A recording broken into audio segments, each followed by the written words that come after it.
देवियों और सज्जनों, आज हम सब अपने अग्रज श्री सतपाल मलिक जी को श्रद्धांजलि देना है। मैंने सभी नेताओं के भाषण सुने और उनसे अपने को जोड़ते हुए मैं उनके बारे में एक बात कहना चाहता हूं कि सतपाल मलिक जी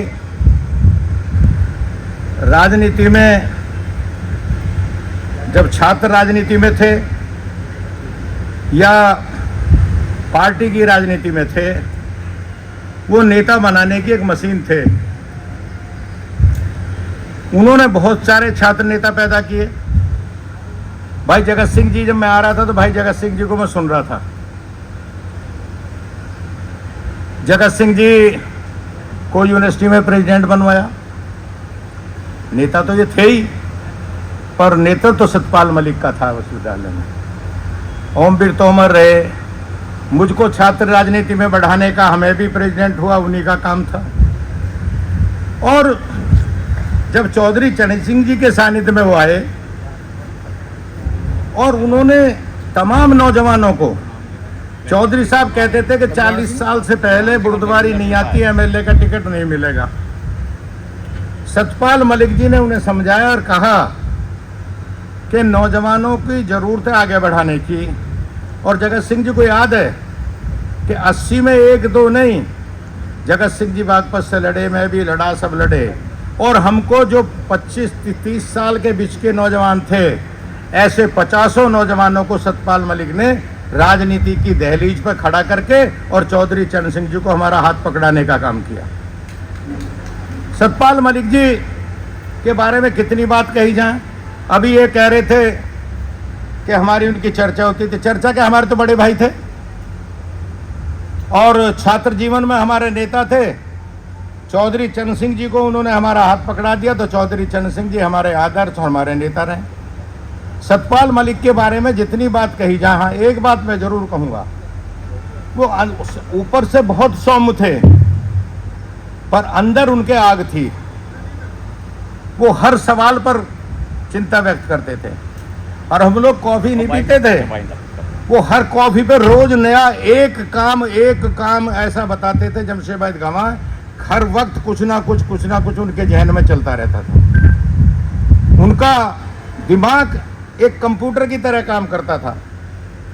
जब कहीं हम फंस जाते थे तो उनसे कहते थे कि कोई रास्ता बताओ, हम तो फंस गए, तो उनके पास उसका भी समाधान होता था।